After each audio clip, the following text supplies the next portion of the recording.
Like many industries, the world of dance sport is predictably seasonal, meaning there are certain months of the year as a dance teacher, I know I'm going to be slammed with more people than I can fit in. And then there's going to be lean times that are, again, pretty darn predictable. And I'm sharing my personal experiences today, although, as you know, a longtime studio owner, taken lessons in countless studios, I have seen this pretty consistently across the board in the United States. Okay. Now, unlike England, we do not get a competitive break, so to speak, as pro competitors. So in England, you usually have a bit of a, I'll call it physical and mental health break after Blackpool. So Blackpool is always that last couple weeks in May. And then afterwards, you know, couples take a much needed vacay from practice, from coaching, from competing. Interestingly, we do not have that in the United States. So we have sanctioned competitions, and NDCA, USA Dance, so these major governing bodies, and they sanction, and it's anywhere from 1 to 3 comps every single weekend the whole year round.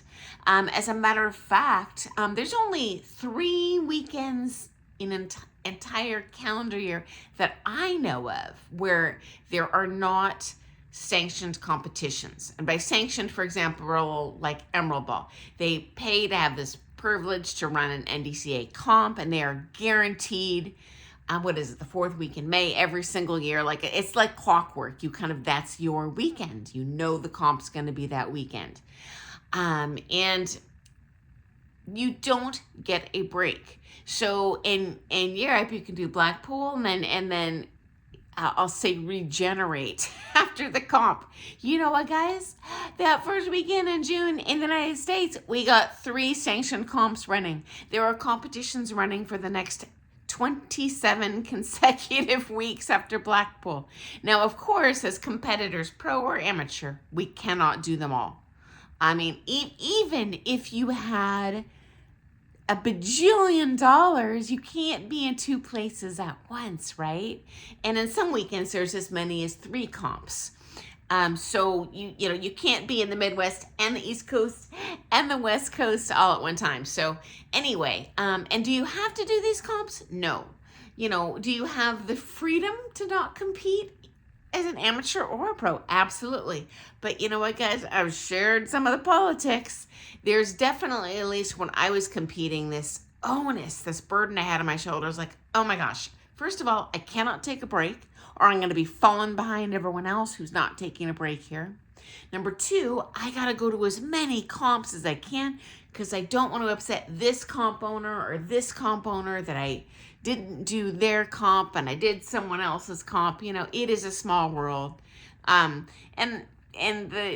Honestly, the judges, the comp owners, they know who's doing what comp, and you do your best not to make enemies, So it's tough.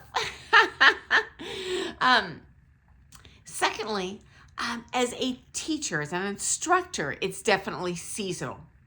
Now, it's not like farming seasonal work where, there's, 3 months a year we can grow no crops. I mean, we're always booked, but there are definitely reliably slower times.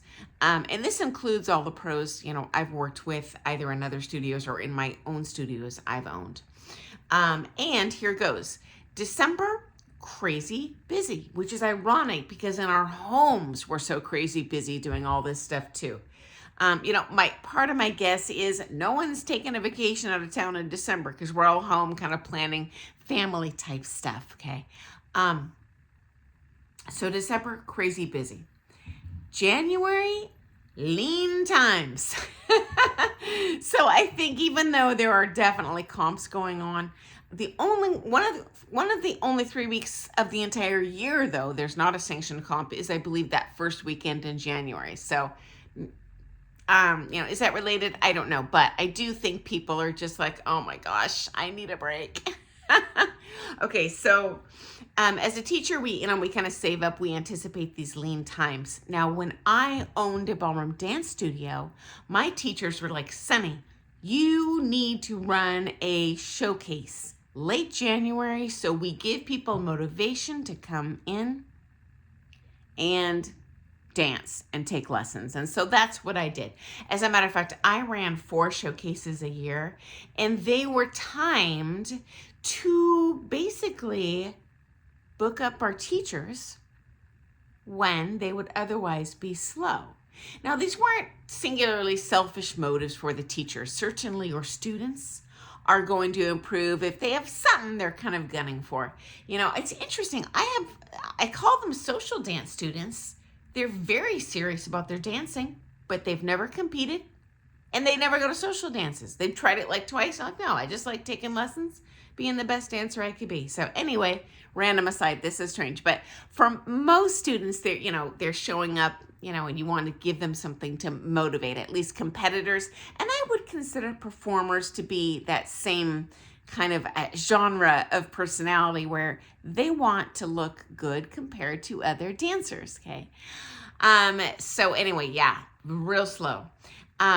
Second slowest time of the year is going to be summertime, okay? So in the United States, that's the winter time, which it honestly depends on, do I live in a northern or southern hemisphere? But for us, the hottest times of the year are going to be like June, July, August, and then it peters off pretty quickly in September. And so honestly, guys, there's a lot of cross-pollination in the dance sport world. We're generally kind of sporty, fit people. We want to be outside when we can be outside playing. Do we love dancing? Heck, yes. But we're more apt to do that on the months that we can't do outside activities, or at least it's not real pleasant to do a lot of outside hiking when it's raining sideways and 50 degrees out.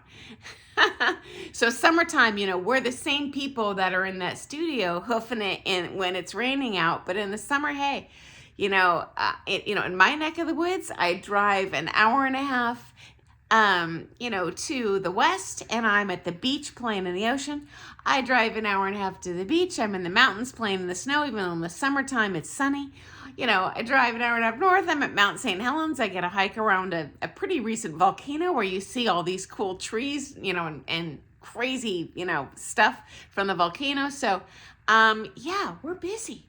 And so as dance teachers, we ain't busy because you're out doing other stuff. And I do see kind of a benefit, actually, guys, to taking that little mental health break. Here's why.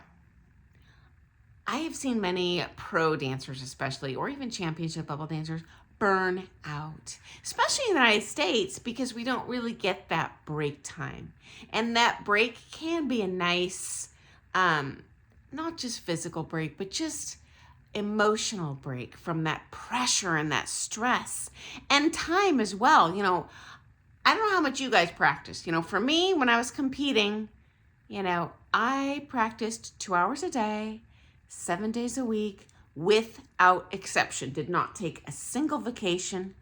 I would say, okay, yes, exceptions would be if I was flying to or from coaching or competitions and I'm on an airplane all day. That's the only exception.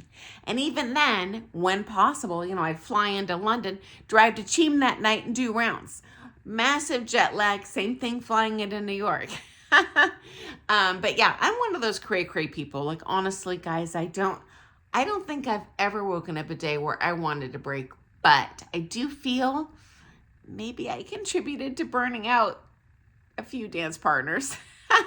So my social ones initially, and then my pro partners, because I can't get enough of it. But, in retrospect, honestly, I think they are normal. They're like most people, and they really benefit from just getting a little, I call it me time. So anyway, if you do need that break, don't feel bad. And in some ways, I'm a little envious of that situation in Europe where they do have a little more of a socially acceptable, I'll call it, break period, because then if I had that, I could take maybe a little break too, and not have that constant pressure like I'm feeling behind. And as a teacher, it can be nice for me coaching someone when they don't always have an imminent competition ahead of them. Here's why. When there's a comp coming, they feel pressure. They want immediate results.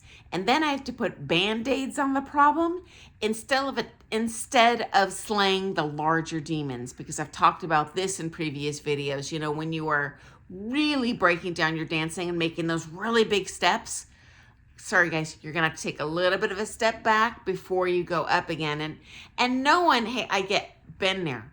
I don't want to take that step back and have it be on comp day 2 and feel like, well, now the judges are gonna think I'm bad. So when someone does have a break for a few months that I know of, it's actually an opportunity for you to really make some core super positive changes in the fundamentals of your dancing. Changing that muscle memory learned in the beginning is actually quite hard. So anyway, that's my 2 cents on that. Thought you might find that to be interesting in terms of life as a dance teacher. It is quite seasonal and reliable, but it goes both ways. So as my dad always said, Sonny, you gotta make hay when the field's ripe. Okay, guys, I look forward to seeing you first thing tomorrow for some more things ballroom dance. Thanks for joining me today. Please ask questions if there's something you want to hear. I just pick the most random dance topics every day that I think someone might be curious to hear about, but it makes my job a heck of a lot easier when you just tell me what you want to know more about. And I'm always happy to share my stories, and I love your stories because we all have a unique dance life from different parts of the world, different parts of the United States, and I always respect differing experiences as well. So if I say something they're like, well, that's not true, hey, share your story. We all love hearing it, especially me. Okay, guys, talk to you soon. Happy dancing.